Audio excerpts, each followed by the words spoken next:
fun here this morning. I know I always get to have fun up here. Not ready. Well, pause, commercial break.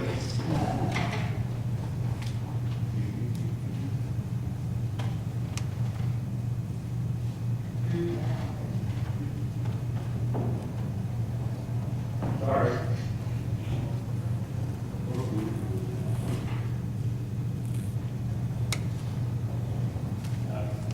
A little red hot and we're ready to go, maybe.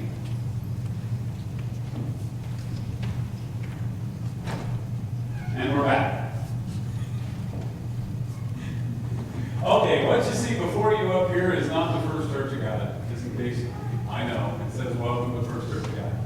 That is the interior of Independence Hall, and they have tried to make it about as close to the reenaction as what it was, but that is actually the room in the building in which the men gathered together to set our nation free. I have been there. It is a chilling experience to stand in the same room where 241 years ago these men made this decision.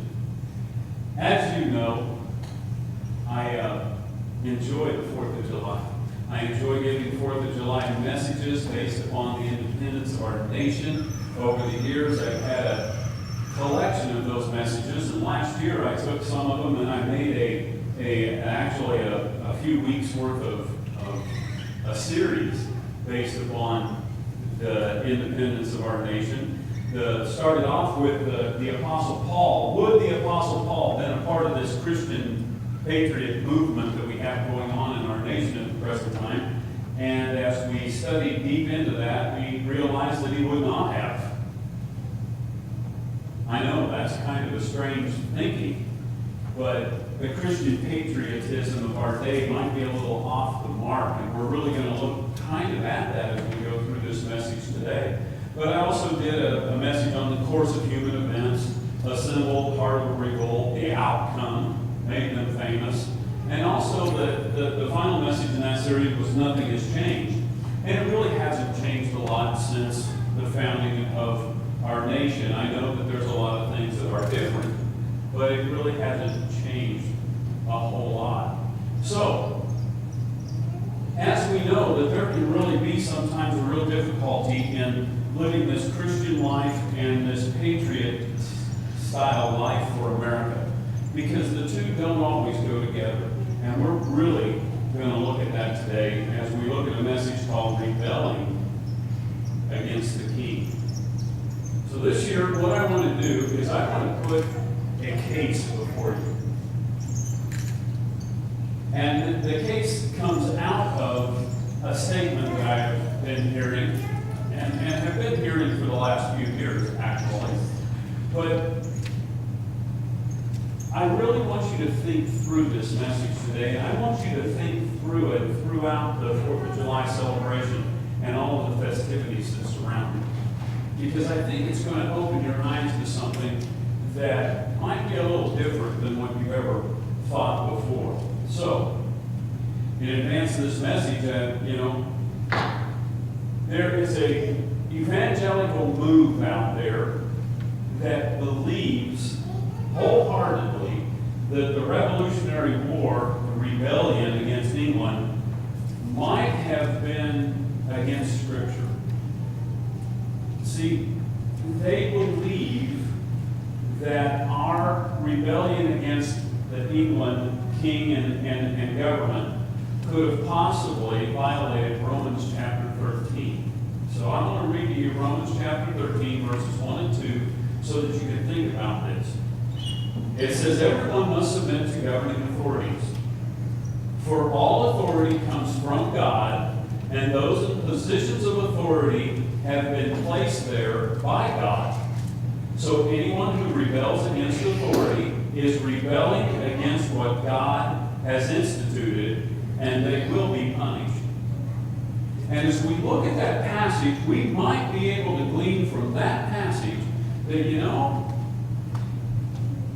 the the Revolutionary War, the rebellion against England, might have been against God, but I don't want you to go quite that deep yet. See, and here's the statement that's out there that's being made today. And this is being made by a very prominent Christian leader and teacher. He says, so the United States was actually born out of a violation of New Testament principles, and any blessing God has bestowed on America have come in spite of that disobedience by the founding fathers. So the question that I have for you today is that true? Is that right? That's why I want to present a case to you here today based in Old and New Testament so that we can really take a look and hopefully by the end of this message have an idea of, is this statement true? Was the United States born in violation of the New Testament, and has God's blessings on this nation been in spite of our disobedience? It's a pretty deep thought right there.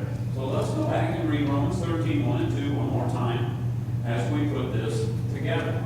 Romans 13, 1 and 2 says to us, everyone must submit to governing authorities. For all authority comes from God, and those in positions of authority have been placed there by God. So anyone who rebels against authority is rebelling against what God has instituted, and they will be punished. Now there's some challenges to the passage. There really are. For one, whenever civil authority commands us to do something that violates the laws of nature and nature's God, the Christian citizen has the duty to obey God rather than government. The apostles spoke this in Acts chapter 5, verse 29. And it tells us, but Peter and the apostles replied, we must obey God rather than any human authority. So all of a sudden we may be seeing that there's a challenge to the very scripture itself.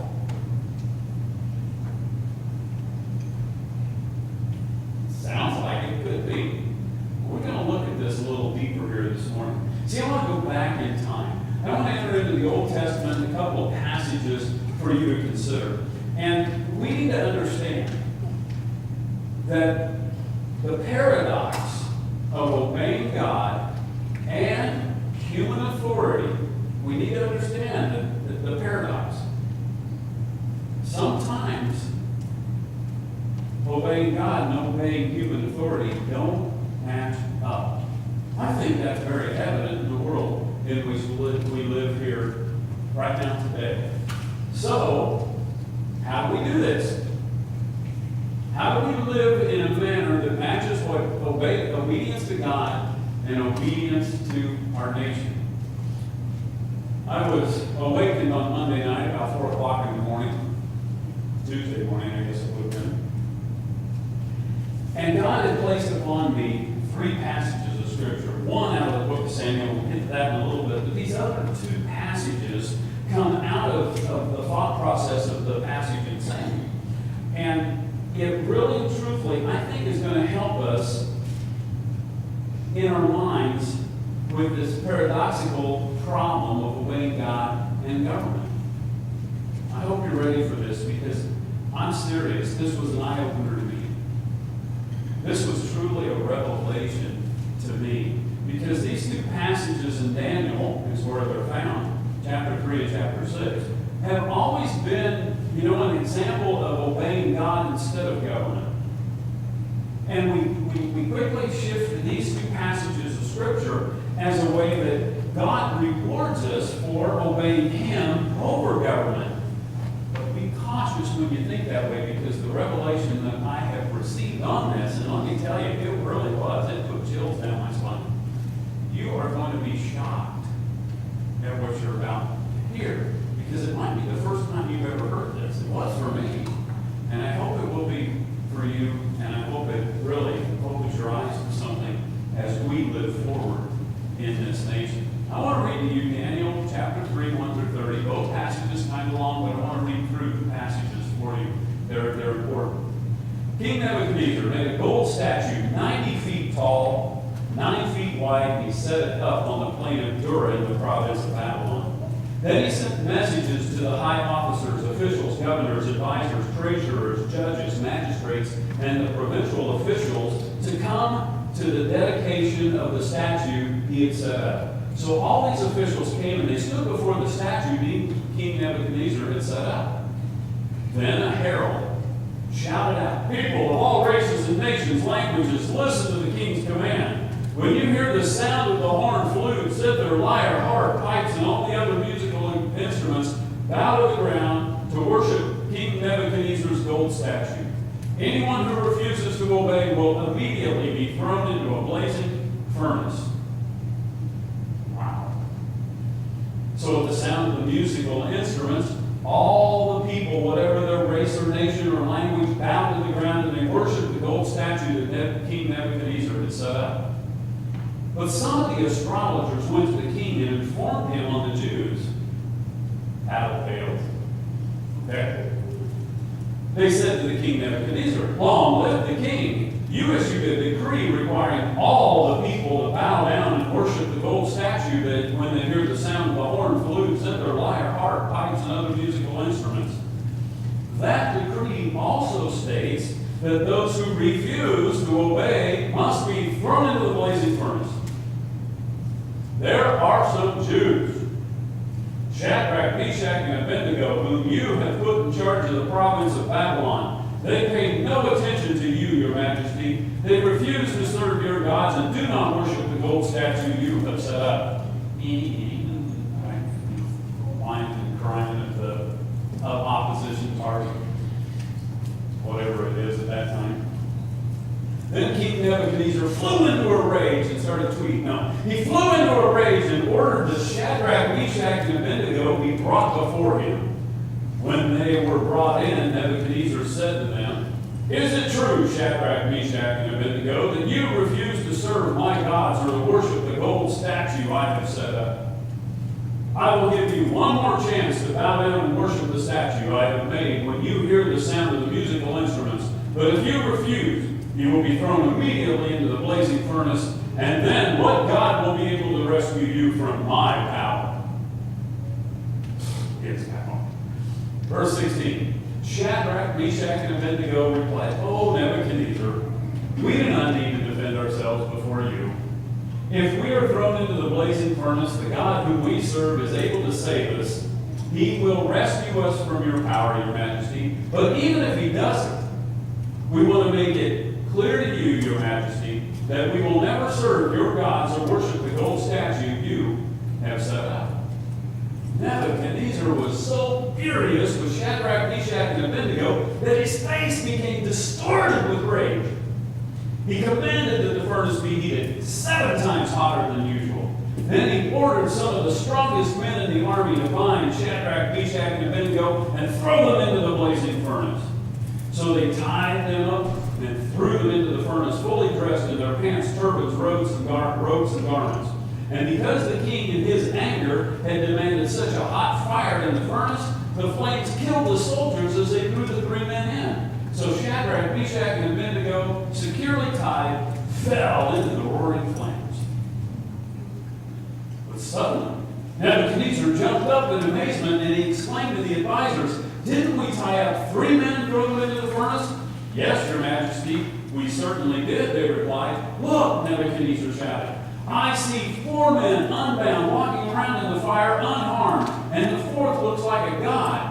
Then Nebuchadnezzar came close as he could to the door of the flaming furnace and shouted, "Shadrach, Meshach, and Abednego, servants of the Most High God, come out, come here." So Shadrach, Meshach, and Abednego stepped out of the fire. They, the high officers, officials, governors, and advisors, crowded around them. Then they saw that the fire had not touched them.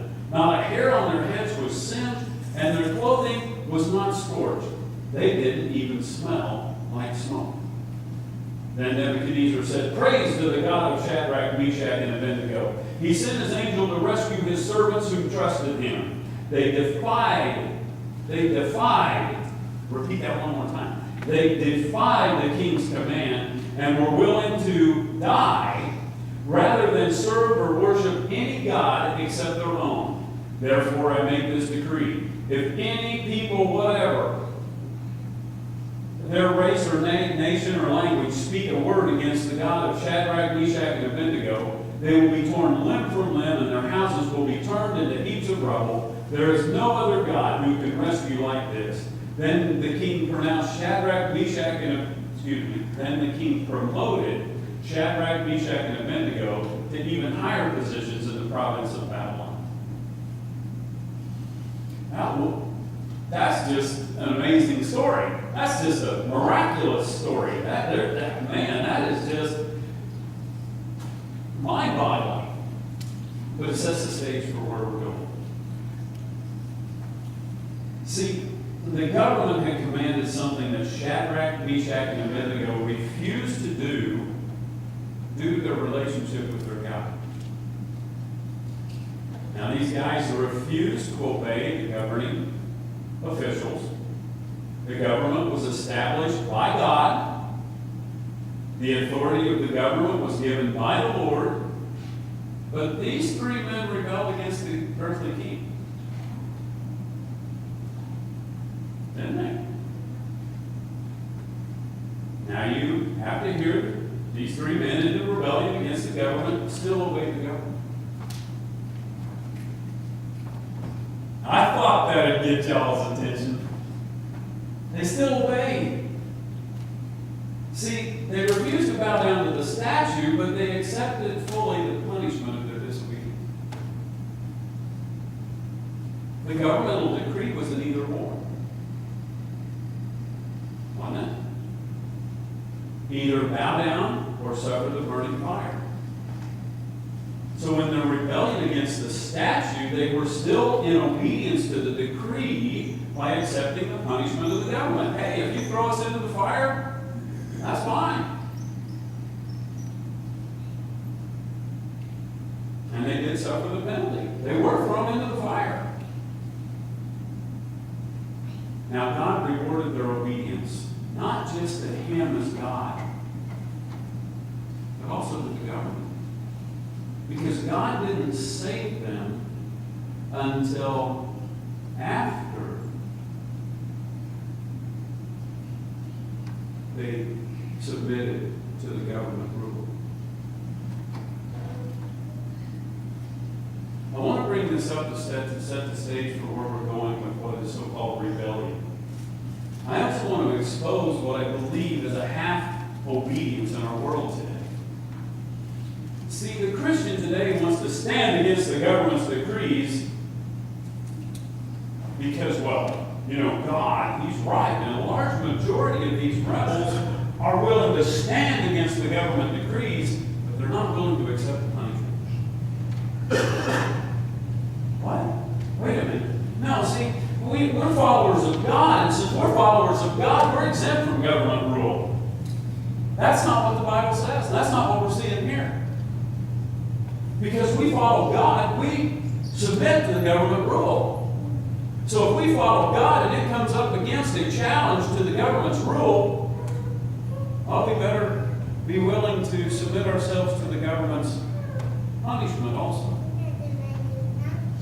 That seems to be the missing link today. We want to follow God, but because we follow God, you have no rule over us. That's not true. And just because that was one story, I want to throw a second one at you because it's much the same. Let's go to Daniel chapter 6, 1 through 28. It says, Darius the Mede decided to divide the kingdom into 120 provinces, and he appointed a high officer to rule over each province. The king also chose Daniel and two others as administrators to supervise the high officers and protect the king's interests. Daniel soon proved himself more capable than all the other administrators and high officers. Because of Daniel's great ability, the king made plans to place him over the entire empire. Whew, that's a pretty high place for that Jewish boy.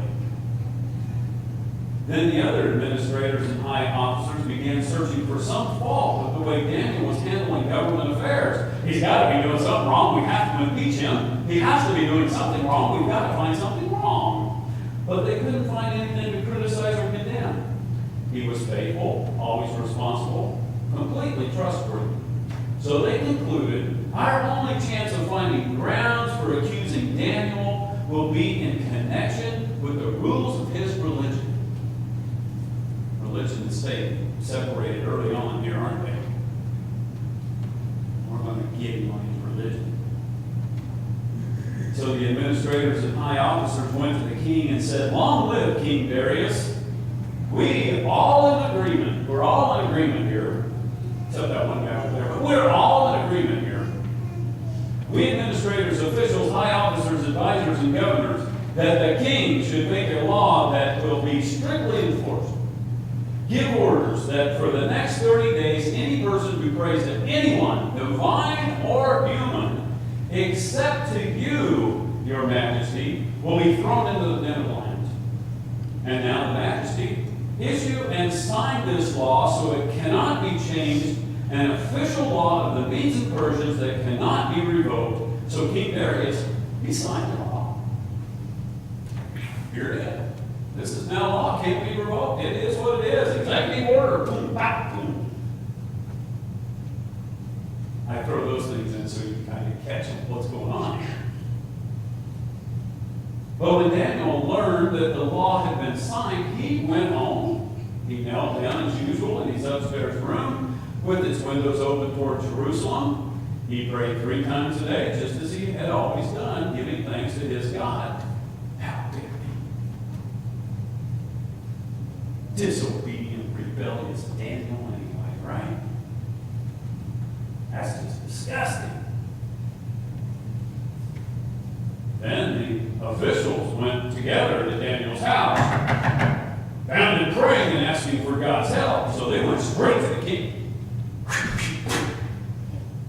Man, we got to get to the king. We got to go tell the king. So they go straight to the king and they remind him about his law. Did you not sign a law that for the next 30 days, any person who prays to anyone, divine or human, except you, your majesty, will be thrown into the den of lions?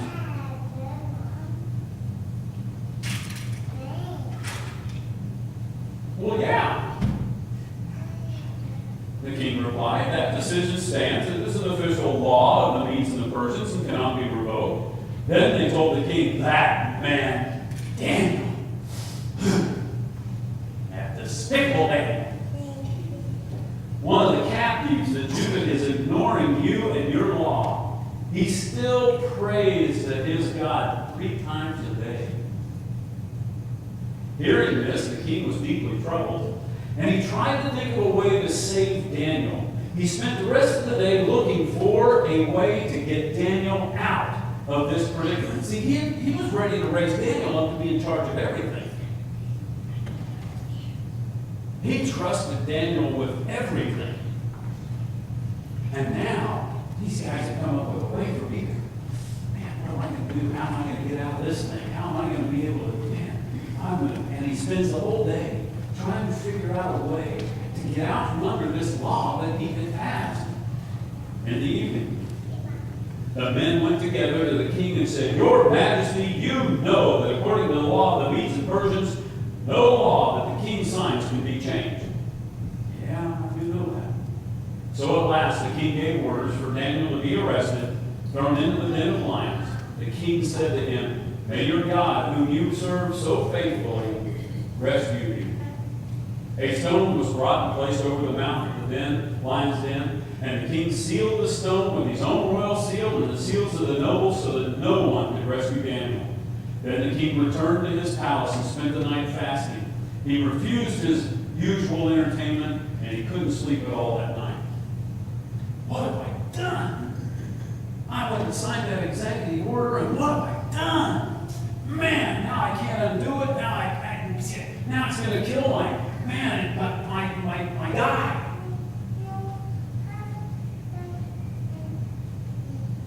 Very early in the morning, the king got up and he hurried out to the lion's den. Then he got there, he called out in anguish, Daniel, servant of the living God, was your God, whom you serve so faithfully, able to rescue you from the lions?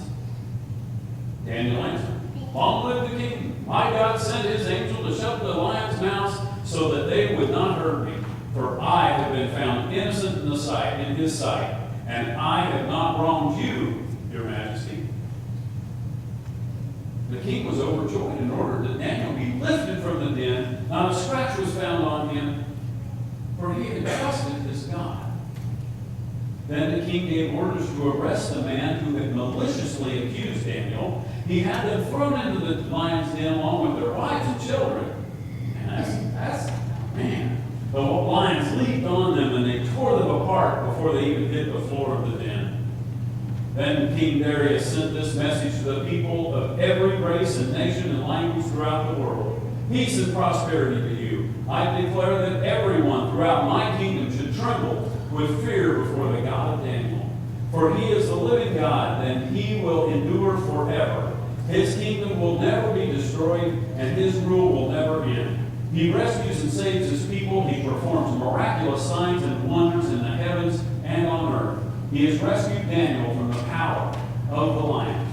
So Daniel prospered during the reign of Darius and the reign of Cyrus the Persian. Now, I don't want to spend a whole lot of time trying to talk through all of these passages here this morning. But I believe they really do speak for themselves on the idea that you should obey God rather than men, and God will reward your obedience. But once again, I want to point this out. Daniel, he did disobey the governing officials of his day, and he did what was right in the sight of God. And he was obedient to God. But he did rebel against the king's decree. Sort of.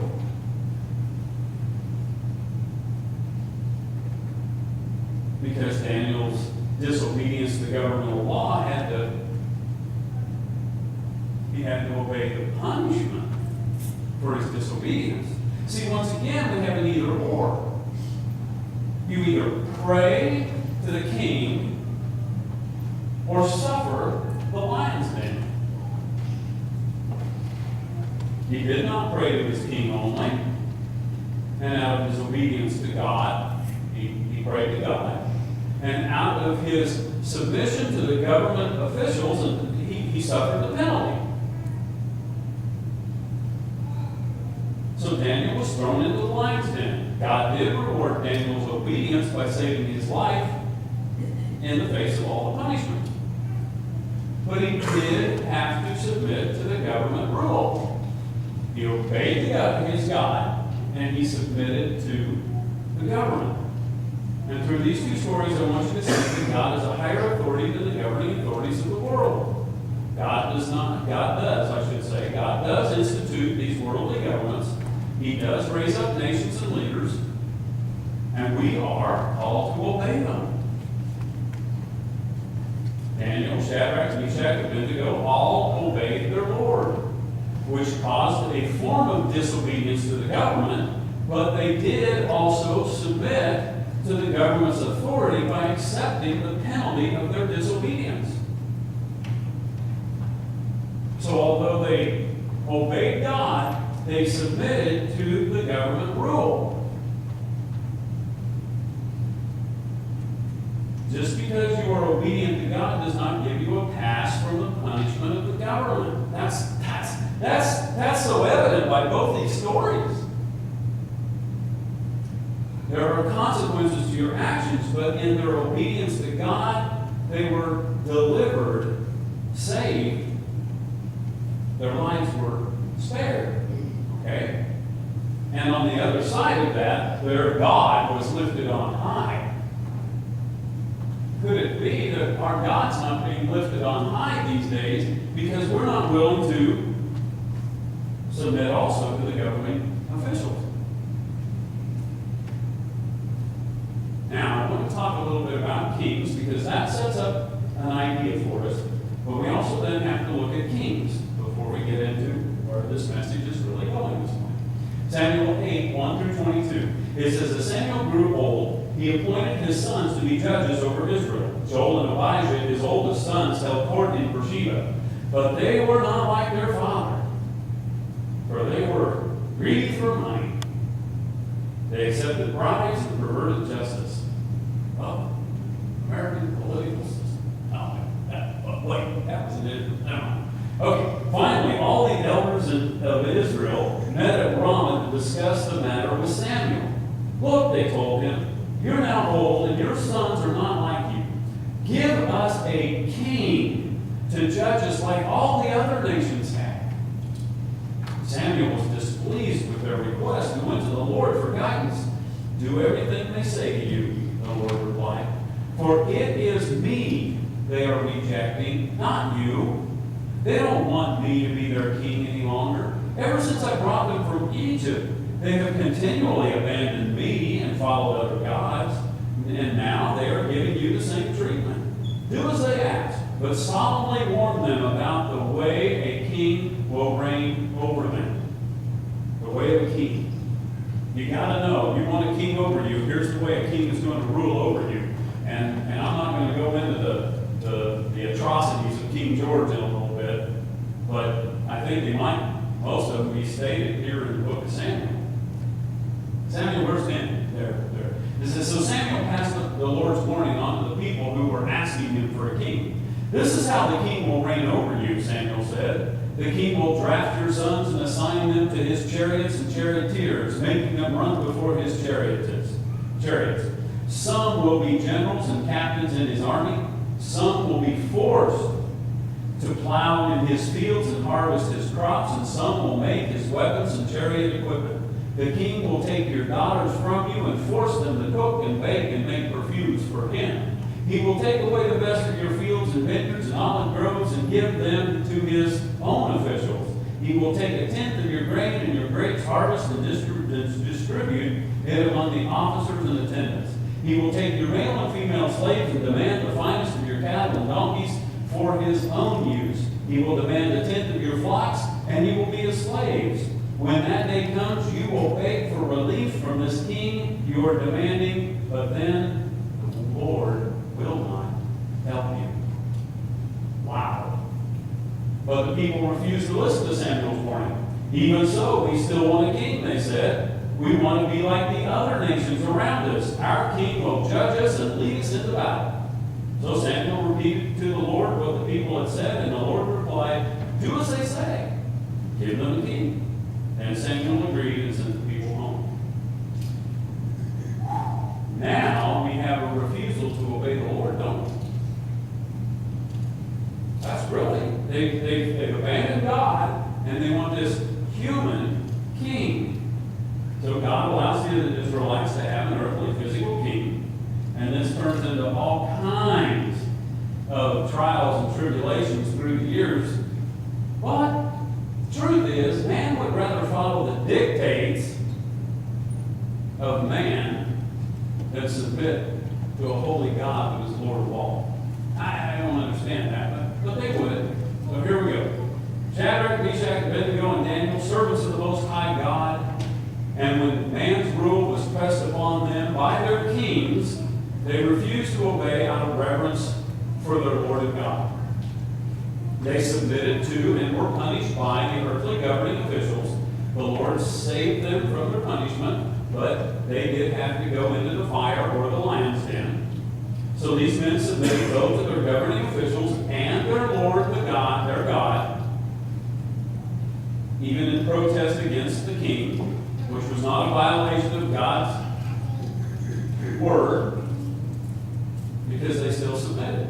So I hope you're seeing clearly what I'm trying to bring forth here today.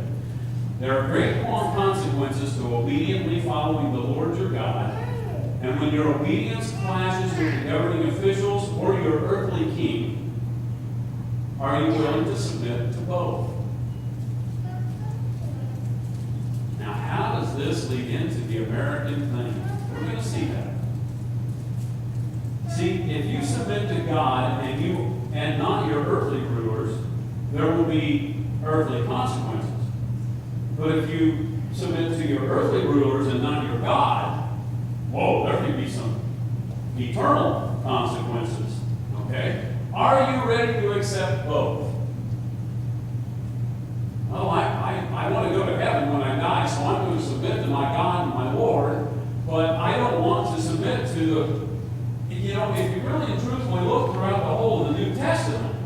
You see that Jesus submitted to the rulers of his day. You see all the other apostles, they submitted to the rulers of their day as they were beheaded and hung upside down on crosses, and Jesus was crucified, so on and so forth. So in these stories we heard this morning, there involves submission to both God and government, right? We just don't want to see that suffering the penalty or this maybe potential death thing is submission to the government. So this takes us up to the time in history in the middle of the 1700s. I'm going to look at a little history here real quick. New world of America is being blessed by God in a mighty way. See, when Columbus sailed the ocean blue back in 1492, it began something new. That's a new poem for you. I want you to remember that. The Americans were founded. Everything in the whole world was going to change. See, in the early 1500s, colonies were starting to form in this America thing. And then in 1620, people willing to flee religious oppression set out to settle in this new land where they could set up and be free, to set up a society under their King and Lord, Jesus, who is the Christ. Okay? So Mayflower entered Cape Cod, landed at a place called Plymouth. These pilgrims, Protestant believers they were, in their King and Lord Jesus, were known as separatists or Puritans. They established themselves in this new land. They now had a new country they could call their home. And by 1642, there was as many as 25,000 of these Puritans living in America. And the American land was a land flowing with more than milk and honey. I mean, this is unlike anything that those Israelites would have ever known as the land of milk and honey. It was a land like none other. And it began to attract not just the religiously oppressed, but it also began to attract merchants to this new land of prosperity where you could make money. And in the middle of the 1600s, England passed an act that required all American products to pass English ports, mainly for the purpose of taxation or England's profit. Now, England had sent some people over here to establish some of the colonies also for their own good, for their own prosperity, because they went and found out that, man, there's some money to be made over there. Let's take America over. Okay? And a couple centuries into this thing was something else that happened. There was what was called a Great Awakening. The term Great Awakening refers to several periods of religious revival in American religious history. Historians and theologians identify 3 or 4 waves of increased religious enthusiasm occurring during the early 18th century, 1700s, and the late 19th century. So in the early part of the 1700s, up to about the middle portion, there was this Great Awakening, spiritual thing. The awakening resulted from powerful preaching that gave listeners a sense of personal guilt and their need of salvation by Christ. Pulling away from the ritual and ceremony, the Great Awakening made religion intensely personal to the average person by fostering a deep sense of spiritual guilt and redemption, and by encouraging introspection and a commitment to a new standard of personal morality. A new standard of personal morality. The scripture would call it the fruits of the Holy Spirit, self-control. See, God is awakening this new nation. He's awakening this nation of people to himself as God. And he's preparing them with the ability to be self-governed. Whoa. He's awakening a people to a personal responsibility to him as Lord. And this will allow the self-control needed to establish a new kind of government. See, God is calling people to establish a new nation under God, indivisible, with liberty and justice for all. And because the people are now going to answer to their King and Lord, their God of heaven, things are going to change. America's coming out of this great awakening in the middle of the 1700s. Does that ring a bell with you? Middle of the 1700s, does that ring a bell with you? Maybe a freedom bell in the city of brotherly love? Something like that? This movement of God upon the hearts of these New Englanders prompted them to establish a united nation of people. And what was once a group of colonies or divided states decided to become a more perfect union. And you're going to hear those words later down the roadways in what's called our Constitution. We, the people of the United States, in order to form a more perfect union, establish justice, ensure domestic tranquility, provide for the common defense, promote the general welfare, and secure the blessings of liberty to ourselves and our posterity, do ordain and establish this Constitution for the United States of America. But before we can get to the Constitution, there comes a rebellion. See, the King of England had decided to get in on the prosperity of the New England colonies in a major way. He was getting his share of this new land's merchandising and trade for himself. He had troops on American soil to ensure his influence over these New Englanders, and due to his oppressive control, the people were desiring to be free from his tyranny, and they began crying out for help. And when God's people begin to cry out for help, you can almost expect a deliverer to show up. So there was a meeting of the heads of state of New England. They decided that it was time to form this more perfect union, and they requested that Thomas Jefferson pen a letter to be reviewed by John Adams and Benjamin Franklin for the purpose of notifying the King of England of the United States' decision to separate all ties with His Majesty and the country of England. God raises up nations. God raises up leaders. And at this point, and at the deliverance of this letter, hear this and hear this clearly. This letter is sent to King George. There was a new formed nation. God had raised up a new nation. See, it was no longer New England. It was now the United States of America. This letter shifted the colonists who had been rebelling against the king, mad at the king for all the taxation, and standing against the king, to a new group of people now defending their nation. What? That document, the Declaration of Independence, switched the game. It changed the game. It was no longer rebellion against the king. It was now, we're a new nation, raised up by God, and we're going to defend our nation.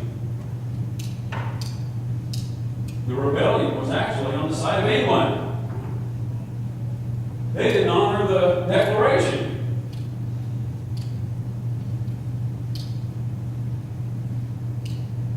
Never heard it quite like that before, did you? I want you to think about that this year. I want you to put that in your hat and think about it this year. So as time progressed, the colonists, wearied by England's occupation, coming out of the Great Awakening, decided to send the English forceful government back home so they could live freely under their God. Remember, God lifts up nations. God raises up leaders for His people. And I firmly believe that God lifted up a people group coming out of this Great Awakening for the purpose of establishing this great and grand nation. And in Congress, July 4th, 1776, the unanimous declaration of the 13th United States of America, when, in the course of human events, it becomes necessary for one people to dissolve the political bands which have connected them with another, and to assume among the powers of the earth the separate and equal station to which the laws of nature and nature's God entitle them, a decent respect to the opinions of mankind requires that they should declare the causes which impel them to the separation. We hold these truths to be self-evident that all men were created equal, that they are endowed by their Creator with certain inalienable rights, that among these are life, liberty, and the pursuit of happiness. that to secure these rights, governments are instituted among men, deriving their just powers from the consent of the government. That whenever any form of government becomes destructive to these ends, it is the right of the people to alter or to abolish it, and to institute new government, laying its foundations on such principles and organizing its powers in such form as to them shall seem most likely to affect their safety and happiness. A new nation is born. Prudence indeed will dictate that government long established should not be changed for light and transient causes, and accordingly all experience has shown that mankind are more disposed to suffer while evils are sufferable than to right themselves by abolishing the forms for which they are accustomed. But when a long train of abuses and usurpations pursuing invariably the same object evinces a design to reduce them under absolute despotism, it is their right, it is their duty to throw off such government and to provide new guards for their future security. Now I'm going to omit all the king's charges and go to the end of this document. We, therefore, the representatives of the United States of America in General Congress, assembled, appealing to the supreme judge of the world for the rectitude of our intentions, do, in the name by the authority of our good people of these colonies, solemnly publish and declare that these united colonies are, and of right ought to be free and independent states, that they are absolved from all allegiance to the British Crown, and that all political connection between them and the state of Great Britain is to and ought to be totally dissolved, and that as free and independent states, they have full power to levy war, conclude peace, contract alliances, establish commerce, and do all other acts and things which independent states may of right do. And for the support of this declaration, with a firm reliance upon the divine protection of divine providence, we mutually pledge to each other our lives, our fortunes, and our sacred honor. The United States of America is born. It's a new nation raised up by God. People in the United States have now decided that they will have no other king over them but the Lord their God. And they are going to depend upon the protection of divine providence.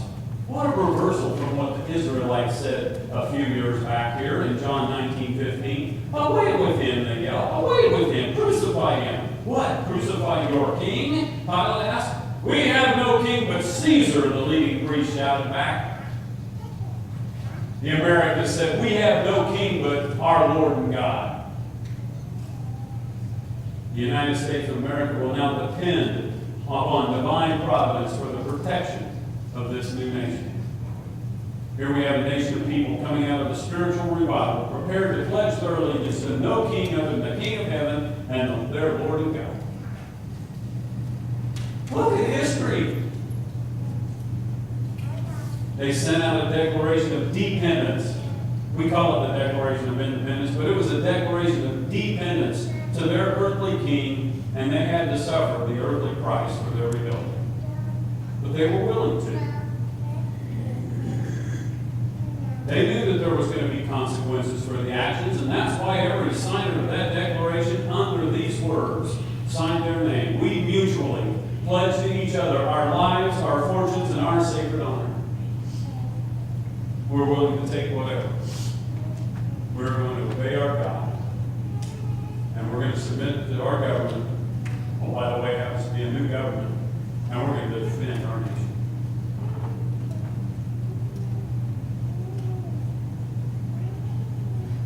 Now there were consequences. There was great loss. A price had to be paid. But the nation stood firm and endured the punishment. But in the end, which was actually the beginning, the United States of America was founded, formed, and set forth as a land of freedom, where people could come and live in one nation under the rule and reign of God the Almighty, that delivered these people through the fire, from the lion's den, and from their oppressing king. And how do I know that these people obeyed their God and were not just a bunch of rebels against the king? Because God delivered the nation. because God delivered the nation. Our call to worship this morning from Isaiah 46:10 said, I make known the end from the beginning, from ancient times, what is still to come. I say, my purpose will stand, and I will do all that I please. Because God delivered the nation. He raised it up. He instituted a new form of government. It was of the people, by the people, for the people. And I pray it will not perish from the earth until the Lord returns. This nation, now 241 years old, has not been blessed in spite of our rebellion, but because of our obedience to an almighty God. Yes, through the last 241 years of our supposed dependence upon divine providence, we, the people of the United States of America, have forgotten our God. We have forgotten our God. Because we've forgotten our God, we're back under the oppression of the government that has been given the ability by its people. Government by the people, for the people. Remember? Of the people. We're under the oppression we're under today because we gave them the right to oppress us. May we be awakened once again by a sense of personal guilt and our need of salvation by Christ. May it foster a deep sense of spiritual guilt and then redemption. And may it encourage introspection and a commitment to a new standard of personal morality. Self-control, so that we can be self-governed. The reason the government has to put in so many laws and institute so many regulations is because we have lost our self-control. Really? Yeah. So the question for you today, before we take communion, is, are you rebelling against your king? Not the government of the United States. Are you rebelling against your king and Lord? That would be the question for this 4th of July holiday. Heavenly Father, Lord Jesus, we do thank you so much just for the opportunity to join together here today. Lord, in the message here today, I pray that we have heard something maybe a little different than we've heard it before. But I ask that you would help us as we go forth over this holiday to remember how far we've fallen from what you have so graciously established. And I thank you in Jesus' name.